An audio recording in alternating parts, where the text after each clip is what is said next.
कांग्रेस की भारत जोड़ो यात्रा का सोमवार को जम्मू कश्मीर के श्रीनगर में समापन हो गया। इस अवसर पर श्रीनगर के शेर कश्मीर स्टेडियम में विपक्ष का शक्ति प्रदर्शन हुआ। कांग्रेस के वरिष्ठ नेताओं के साथ साथ विपक्ष के अहम चेहरे भी इस जनसभा में उपस्थित रहे। इस दौरान राहुल गांधी ने जनता को संबोधित किया। राहुल गांधी ने कहा कि एक समय आ गया था कि जब मैं थक चुका था, लेकिन एक लड़की की चिट्ठी ने मुझे फिर से यात्रा करने की हिम्मत दी। उन्होंने कहा कि मैंने बहुत कुछ सीखा। एक दिन मुझे बहुत दर्द हो रहा था, मैंने सोचा कि मुझे 6 से 7 घंटे और चलना होगा, जो बहुत ही कठिन है। लेकिन एक दिन एक लड़की की दौड़ती हुई आई और मेरे पास आई और एक बोली कि उसने मेरे लिए कुछ लिखा है। उसने मुझे गले लगाया और भाग गई। मैंने उसे पढ़ना शुरू किया तो राहुल ने आगे कहा कि उस लड़की ने उस चिट्ठी में जो लिखा था उसने मुझे फिर से चलने की हिम्मत दी। उत्तर प्रदेश में रामचरितमानस पर विवादित बयान देने वाले सपा नेता स्वामी प्रसाद मौर्य को लेकर विरोध को राजनीति गरमाने लगी है। मुद्दे को लेकर के राजधानी लखनऊ में सपा मुखिया अखिलेश यादव की हिंदू संगठनों ने काले झंडे दिखाए और उनके खिलाफ नारेबाजी की। अब इसे लेकर के अखिलेश यादव ने योगी आदित्यनाथ सरकार पर हमला बोल दिया है। अखिलेश ने कहा है कि मैं मुख्यमंत्री जी से सदन में पूछूंगा कि मैं शूद्र हूं कि नहीं हूं। इससे पहले भी उन्होंने कहा था कि बीजेपी और आरएसएस के लोग दलितों और पिछड़ों को शूद्र समझते हैं। लखनऊ में विरोध को लेकर के अखिलेश ने बीजेपी और आरएसएस पर करारा हमला किया। उन्होंने आरोप लगाते हुए कहा कि कल मैं मंदिर में दर्शन करने जा रहा था, क्या बीजेपी और आरएसएस के लोगों ने वहां गुंडागर्दी नहीं की? अगर हमें पता होता कि 4 से 6 गुंडे आएंगे तो हम भी अपनी तैयारी से जाते। कार्यकर्ताओं के साथ उन्होंने कहा कि बीजेपी आरएसएस 5 से 6 गुंडे भेज दिए और ये जब काला झंडा समाजवादी को पार्टी के लोगों को दिखाते हैं तो एक साल जेल भेजते हो। कार्यकर्ताओं को एक साल जेल भेज गए। समाजवादी कार्यकर्ता 2 साल तक जेल में रहे हैं।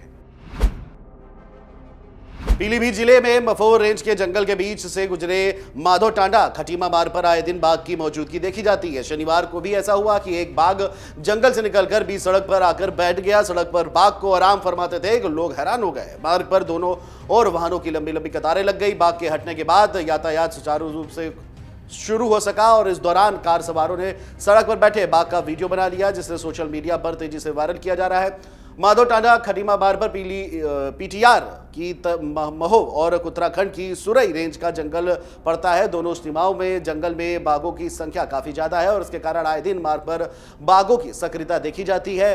पहले भी बाइक सवारों पर हमला करने की घटनाएं भी सामने आ चुकी है। शनिवार को एक बाघ जंगल में बाहर निकलकर सड़क पर आ गया और कुछ देर चहलकदमी करने के बाद बाघ मार्ग के बीचों बीच बैठ गया और इस दौरान मार्ग से गुजरने वाले वाहन भी मौके पर पहुंचे थे। राजधानी दिल्ली में बढ़ता प्रदूषण लोगों के लिए बड़ी चुनौती बन चुका है। इस समस्या के समाधान के लिए तमाम प्रयासों के बावजूद जमीन पर योजनाएं और फैसलों के बेहतर परिणाम नहीं दिखते हैं। दिल्ली सरकार की तरफ से राजधानी में 30 जनवरी को रॉयल टाइम सोर्स अपॉर्चुनिट स्टडी की सुपर साइड और मोबाइल वैन को सीएम अरविंद केजरीवाल द्वारा लॉन्च किया गया। इसके माध्यम से यहां बढ़ते हुए वायु प्रदूषण में वृद्धि के लिए जिम्मेदार कारकों की पहचान में मदद मिलेगी और इससे दिल्ली में किसी भी जगह पर बढ़ते हुए वायु प्रदूषण के लिए जिम्मेदार वजह की पहचान करने में भी मदद मिलेगी, जिससे सरकार को इसके चलते करने के लिए फैसले लेने में आसानी हो सके। दिल्ली सरकार के पर्यावरण मंत्री ने बताया कि 30 जनवरी को रॉयल टाइम सोर्स अपॉर्चुनिट स्टडी की सुपर साइड और मोबाइल वैन को दिल्ली के मुख्यमंत्री अरविंद केजरीवाल द्वारा लॉन्च किया गया और इसे दिल्ली प्रदूषण नियंत्रण समिति द्वारा आईआईटी दिल्ली, आईआईटी कानपुर और टिहरी के सहयोग से तैयार किया गया है। राहुल गांधी ने श्रीनगर स्थित शेर कश्मीर में जनसभा को संबोधित किया, जिसमें उन्होंने मुख्तलिफ मुद्दों को लेकर के केंद्र की मोदी सरकार पर हमला बोला।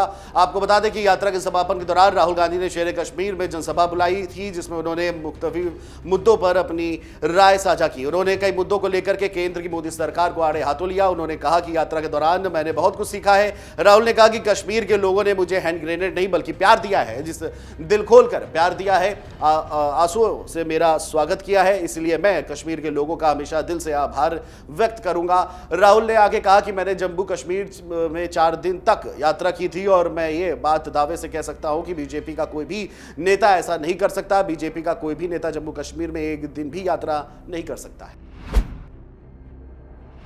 राष्ट्रपिता महात्मा गांधी की आज 75वीं पुण्यतिथि है। इस मौके पर प्रधानमंत्री नरेंद्र मोदी ने राजघाट पहुंचकर महात्मा गांधी को श्रद्धांजलि अर्पित की। रक्षा मंत्री राजनाथ सिंह भी बापू को श्रद्धांजलि देने के लिए राजघाट पहुंचे थे।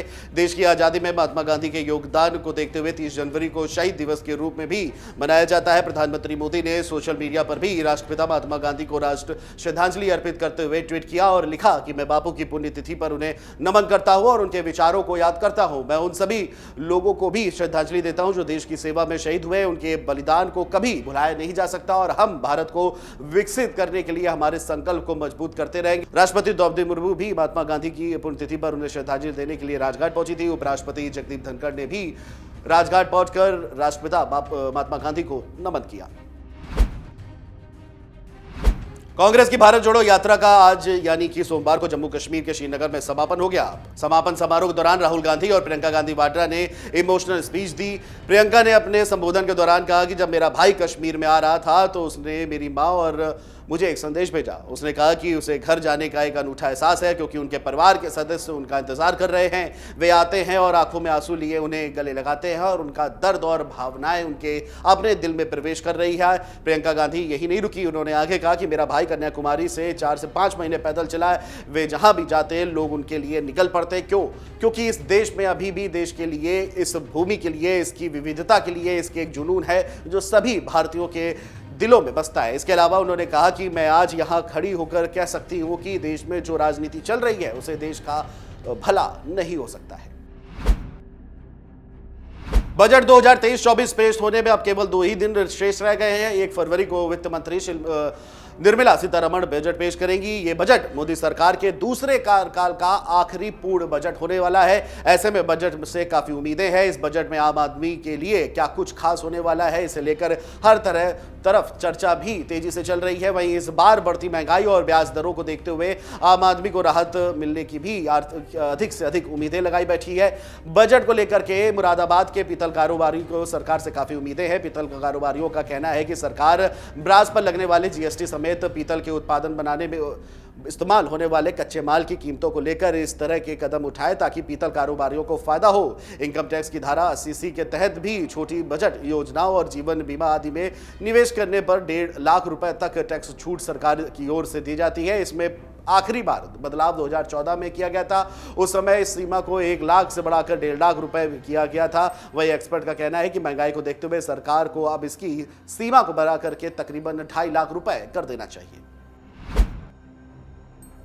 ऑरेंज अलर्ट के बीच हिमाचल प्रदेश में भारी बारिश और बर्फबारी का दौर लगातार जारी है। रोहतांग और स्पीति घाटी बर्फ से लकदक हो गई है। शिमला के जाख में हल्की बर्फबारी हुई है। वहीं कुफरी और खड़ा पत्थर, किन्नौर और कुल्लू घाटी में भी हिमपात हुआ है। पर्यटकों ने कुफरी और नारकंडा, सोलंगनारा में बर्फबारी के बीच खूब मस्ती की। वहीं राजधानी शिमला सहित प्रदेश के अधिकांश मैदानी क्षेत्रों में रविवार से बारिश का दौर जारी है। शिमला के नारकंडा में ताजा हिमपात होने से NH5 पर यातायात पूरी तरह से ठप हो गया है। प्रदेश में आज भी भारी बारिश और बर्फबारी का ऑरेंज अलर्ट जारी किया गया है और 1 फरवरी तक मौसम खराब रहने के आसार हैं। वहीं बारिश और बर्फबारी से लोगों की दुश्वारियां भी लगातार बढ़ती जा रही है। बर्फबारी के चलते 3 नेशनल हाईवे समेत 481 सड़कों पर आवाजाही पूरी तरह से ठप हो गई है। लाहौल स्पीति जिले में सबसे ज्यादा 175 सड़कों पर आवाजाही बंद है। चंबा में 14, किन्नौर में 72, कांगड़ा में 2, कुल्लू में 1, मंडी में 19, सिरमौर में 6 और शिमला में 190 सड़कें पूरी तरह से बंद हैं। नीति घाटी के मल्लारों में हिमखंड टूटने की खबर सामने आई है। अभी तक हिमखंड के टूटने से नुकसान की कोई खबर सामने नहीं आई है। भारत चीन सीमा पर हिमखंड टूटने की खबर के बाद आपदा प्रबंधन विभाग अलर्ट मोड पर आ गया है। बता दें कि सोमवार को मलारी नाले में ग्लेशियर टूटने से चारों ओर बर्फ का धुआं उठा। वहीं देखते ही देखते यहां अफरा तफरी मच गई। मलारी गांव से पहले ही ये हिमखंड टूटा है। मौसम विज्ञान केंद्र के वरिष्ठ वैज्ञानिक ने बताया कि मौसम के बदले मिजाज के चलते उत्तरकाशी, चमोली, पिथौरागढ़, बागेश्वर में कहीं कहीं भारी बारिश और बर्फबारी की संभावना भी जताई जा रही है। इसे लेकर के ऑरेंज अलर्ट भी जारी कर दिया गया है। रविवार को और सोमवार को भारी बारिश और बर्फबारी के साथ ही कहीं कहीं ओलावृष्टि की भी संभावना जताई गई है। वहीं सरकार, शासन और आपदा प्रबंधन को सतर्क रहने की हिदायत भी दी गई थी। डाउनलोड करें अमर उजाला ऐप और पाएं खबरें लगातार। अगर आप ये वीडियो YouTube पर देख रहे हैं तो हमारे चैनल को सब्सक्राइब करें और बेल आइकन को दबाना ना भूलें। अगर आप Facebook पर ये वीडियो देख रहे हैं तो हमारे पेज को लाइक करें।